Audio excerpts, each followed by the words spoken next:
The quarterback position is entirely different than it was 10 years ago. I mean, we've gone through some crazy times where 10, 12 years ago, you were going through drafting Peyton Manning, Tom Brady, and Drew Brees in the first round, right? Then it's all about late round quarterback. People realize, oh crap, you know what? I can actually stream the position. Why the hell am I drafting these guys at the very top?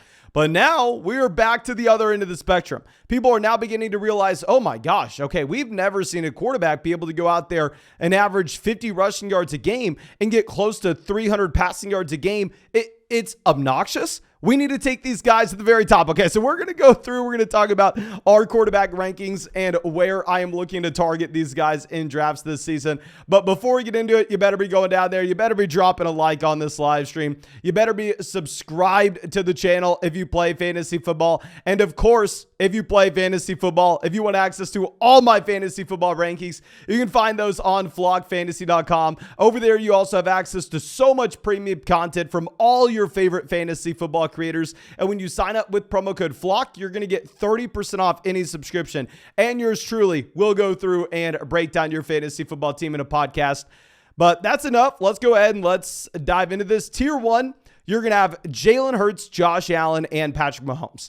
Now, I can already hear y'all going down to the comment section going, oh my gosh, Mason, how the hell do you have Patrick Mahomes down here at 3? Trust me, guys, I agree with you. Patrick Mahomes is the best quarterback in the NFL. And y'all know when he was going in the 5th round of underdog drafts last year, Patrick Mahomes was my second most drafted player in fantasy, only behind Josh Jacobs, my most drafted quarterback in over 700 drafts. Now, it's a little bit different this season.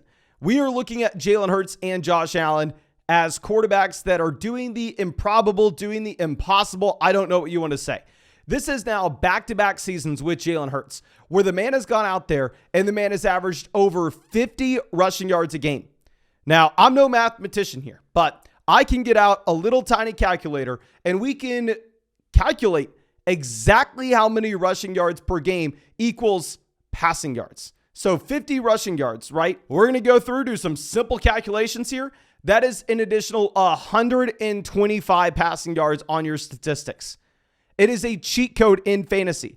And what you used to have back in the day, this is before you wanted to be drafting the elite level quarterbacks, is you could have a quarterback like Tyrod Taylor, right? That could go out there and he could pick up maybe 30, 40 rushing yards, but he wasn't a good passer. He wasn't going to be able to average 250 passing yards a game.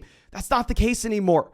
Jalen Hurts this past season, almost 250 passing yards on a per game basis, not to mention the rushing production, not to mention the ridiculous rushing touchdowns. And if we look at the situation around him, this is still a great offensive line.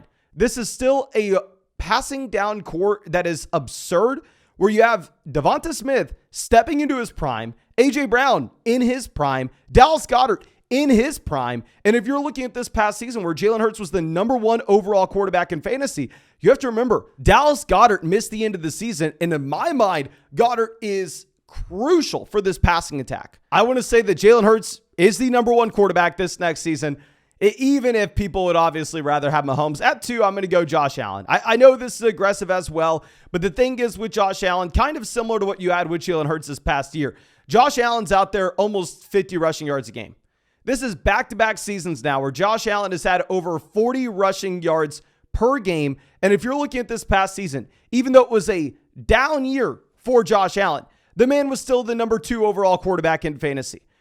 The past 3 seasons, he's been number 3, number 1, and number 2. Now, I don't think the situation's as good for Josh Allen in Buffalo as what you have with Jalen Hurts in Philadelphia, which is why I'll have Jalen Hurts at 1, which is why Josh Allen will be down here at 2, and which is why Patrick Mahomes will be down here at 3. Now, y'all know, like I said, my most drafted quarterback last year with Mahomes, he's the best player in the NFL. Some people want to make the argument that he's the best player of all time from an NFL standpoint. A quarterback that gives you sneaky rushing upside. I mean, he gives you about 20 rushing yards a game. A quarterback that is going to go out there and close in on 300 passing yards each and every season. Now, personally, I have not been drafting much of any of these quarterbacks. To be honest with you, last year, yes, I'm all about them. This year in underdog drafts, instead of getting these guys in round 4, round 5, round 6, now you have to take them in round 2. I sometimes see Patrick Mahomes slipping into round 1 of fantasy football drafts this season. Personally, I can't do it. If they were to fall to us in round 3, yes, I'm all about it. But as round 2 selections, it's a little bit too rich for me with the running backs and wide receivers that are available in that range. Let me know down there in the comment section what you're doing. I know people that are very, very smart are still going out there and drafting these guys on underdog. I just can't do it at the price. Now, dropping down to our next tier, we're going to be looking at Lamar Jackson. With Lamar, yes, he's been injured back-to-back seasons now. Yes, with Lamar Jackson, it's very frustrating, and you don't know the availability that you will have this next year. For that reason, he cannot be a tier 1 player for us. But at the same time, new coaching staff here. While everybody believes Lamar Jackson's going to be up there top 5, top 10 in the NFL in overall passing attempts and passing yards, to be honest with you, I don't really believe Lamar is that talented as a passer. I do believe Lamar Jackson is an elite fantasy asset. The reason for this is 3 straight seasons now, over 60 rushing yards a game. Now, you are getting the offensive coordinator change. You are getting Odell Beckham Jr., Zay Flowers, Rashad Bateman, Mark Andrews as his weapons this upcoming season, which, I think I have questions surrounding all those guys individually, but you can't deny the fact that this will be the best situation Lamar Jackson's been in his entire NFL career. Now, dropping down to our next tier, we are going to be going with Justin Fields at 5. Now, y'all know I may have my own belief on if Justin Fields is a good real-life quarterback or not. I may have my own belief on if Justin Fields is going to be good for DJ Moore or not. But there's one thing that you can't deny. Justin Fields was elite in fantasy last season, and his situation has gotten dramatically better. Now, yes, Justin Fields averaged less than 150 passing yards per game last year. I do expect this to come up with the improved offensive line with the addition of DJ Moore. But the main reason I am drafting Justin Fields, the main reason I view him as an elite fantasy quarterback, 76 rushing yards per game this past season. Let me get this calculator back out. Let's add the 76 rushing yards per game in the form of passing yards. That's 190, ladies and gentlemen. If you add that to his 149 yards passing, that's 340 passing yards on a per game basis. That's how rushing is a cheat code. That's how it may not necessarily matter what we believe a player is in real life. If you're going to go out there and have that kind of crazy production, you're elite in fantasy, and the situation's much better for Fields this next year. Now, going over to 6, we are going to have Joe Burrow. This is having Burrow take a small step back from where he was a year ago. You're looking at Joe Burrow a year ago actually finishing as the quarterback 4. And yeah, that's when T. Higgins, Jamar Chase dealt with injuries. So maybe you're saying, Mason, you're crazy. How the hell can you have Joe Burrow this low? I don't know. I just prefer the guys that are going to run the ball maybe instead. If you were playing in a 6-point passing touchdown format, I think you could possibly move Joe Burrow up a little bit more. Now, dropping down to our next tier, we're going to be going with Justin Herbert, where Herbert, definitely took a step back this past season. But in my mind, Herbert is in a better situation this next season. And honestly, I kind of want to put him in the same tier as Fields and Burrow. You know what? We're going to do it. We're going to put Justin Fields, Joe Burrow, and Justin Herbert all in the same tier, because if you're looking at Justin Herbert, this is a quarterback that over the past 2 seasons has had to deal with injuries from both Mike Williams as well as Keenan Allen. And at times, Joshua Palmer has been the top option in Los Angeles for Justin Herbert. Going into this next season, we are going to operate under the assumption that both Keenan Allen and Mike Williams will be able to stay healthy. But not only will they be able to stay healthy, but on top of this, you're going to get Quentin Johnston, in my mind, has a shot to be the wide receiver 1 in this class outside of Jackson Smith and Jigba. So I love Herbert. He was the quarterback too from a points per game perspective back in 2021. Now, dropping down to our next tier, we're going to go Trevor Lawrence at 8. We are assuming that Lawrence will continue to improve. If you look at what you had with Lawrence this past season, he was the quarterback 11 from a points per game perspective. And I want to do some historical analysis on this. I want to dive deep into the improvement that you had from Trevor Lawrence as a rookie to a second-year player, because I am convinced that this maybe was the best year 2 jump at the quarterback position we've ever seen. I legitimately don't know if I've ever seen anything like this. I think you can clearly blame his year 1 struggles at this point on what Urban Meyer did to this offense. And going forward, you should view Trevor Lawrence as a truly elite level option. Now, going over to our next tier, we're going to be looking at Deshaun Watson at 9. Watson is one of my most drafted quarterbacks so far on Underdog. A big reason for this is you're able to get Deshaun Watson easily in these Underdog drafts. And then in the next round and the round after that, you're able to get David Njoku and Elijah Moore for some easy stacks. And with Deshaun Watson, we've seen at times in his NFL career him go out there and be a top 3 quarterback from a points per game perspective. If you ignore this past season from Deshaun Watson, the only quarterback that had the same range of outcomes from Watson in terms of a floor-ceiling combo through his NFL career was Patrick Mahomes. So, I mean, if we're looking at that large sample, I think it's almost safe to say, yeah, we can kind of ignore what happened in a limited sample from Deshaun Watson in 2022 when the coaching staff really didn't game plan for Watson. They game planned for Jacoby Brissett when he was, 2 years removed from football. So I think you're in a good spot for a Watson bounce back and where he goes in Underdog drafts right now. I mean, he's extremely appealing. And of course, if you actually want to get into a fantasy football draft today, y'all are seeing us draft every single day on the live stream on Underdog Fantasy. They just launched Best Ball Mania, I believe, 3 weeks ago. And with Best Ball Mania, it's a $15 million prize pool, $25 buy-in. It's best ball, so no time commitment at all during the season. That's how I drafted over 700 teams last year and won over $150,000 last year. And when you sign up with promo code FLOCK, you're going to get a 100% deposit match. So hell, pretty much free to check out. And also with promo code FLOCK, you're going to get access to flockfantasy.com for free with the trial. But let's go over to our next guy. We're going to be looking at Dak Prescott at 10. Yeah, with Dak, I mean, this is a quarterback that's very difficult to evaluate, right? Because going back to 2020, you were looking at a year that was an extremely small sample where it's impossible to say Dak Prescott was ever going to repeat what you had there. In 2021 with Dak Prescott, you had him coming back down to earth just a bit. Dak Prescott was the quarterback 9, about 280 passing yards per game, coming off significant injuries, so the man didn't run the ball at all. He ran it a little bit more this past season, but the issue with Dak Prescott is he had some serious interception trouble. And on top of this, I mean, you really didn't have much wide receiver depth, right? Gallup coming back off the torn ACL. You had Amari Cooper over there in Cleveland. So this next season, I do think Dak Prescott's in a better situation where Gallup should be fully healthy. On top of this, you have Brandon Cooks coming over. You have CeeDee Lamb stepping into his prime now. I mean, CeeDee Lamb's only 24 years old. So, I mean, I'm willing to bet on Dak Prescott. And someone else I'm willing to bet on, I feel like he's a little disrespected, is going to be Tua. I've drafted Tua a lot because I feel like a lot of people want to blame Tua for the concussions as if it was his fault and as if we should just naturally assume that Tua is going to be missing time this next year. I mean, if we kind of ignore the per game stats from Tua, because keep in mind, the man was leaving games early. It's really difficult to go through and say we're going to see the same thing this next season. From an adjusted yards per pass attempt standpoint, Tua was number 1 in the NFL. The top 3 guys were Patrick Mahomes, Jalen Hurts, and Tua. If you want to say it's the coach, sure, say it's the coach. If you want to say it's the wide receivers, sure, say it's the wide receivers. I don't care why Tua's having this much success when he's healthy. Doesn't really matter for me. All I care about is him scoring fantasy points. And I have some news for you. It's the same coaching staff there in Miami this next year. The same pair of wide receivers there in Miami as well. So I'm going to be drafting Tua.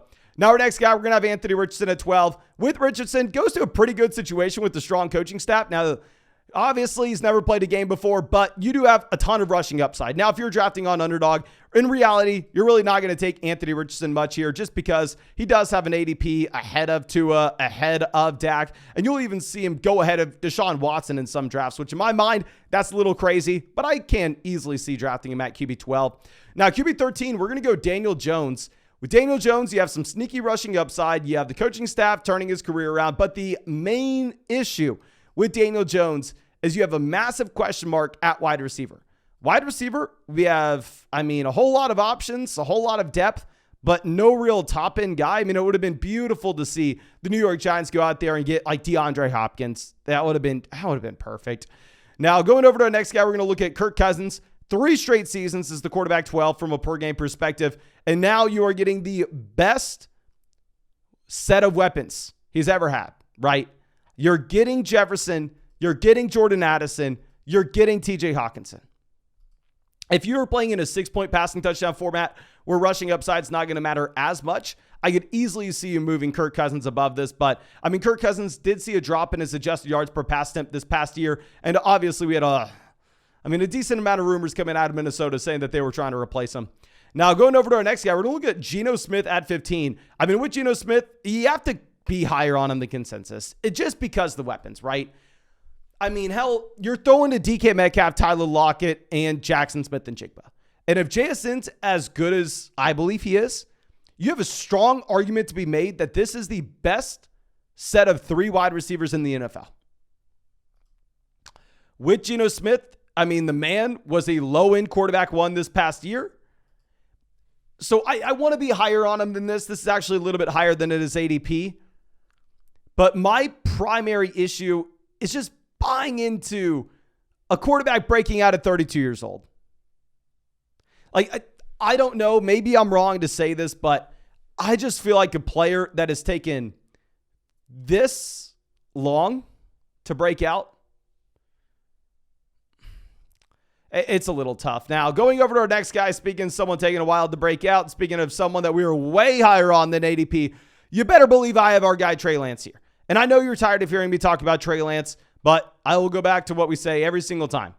If you're looking at quarterbacks selected inside the top 3 picks of the NFL draft since the year 2000, there have only been 2 quarterbacks to start fewer than 40 games in their NFL career. That was Jamarcus Russell, who started 25, and that was RG3, who started 30-something. So you are having to say one of 2 things. A, either Trey Lance starts this next season, and similar to Anthony Richardson, we don't know if he's going to be good, but he has a lot of rushing upside. Or B, Trey Lance is a backup, and he is the biggest bust in NFL draft history. He'd be a bigger bust than Jamarcus Russell if the man starts 3 games total in his NFL career.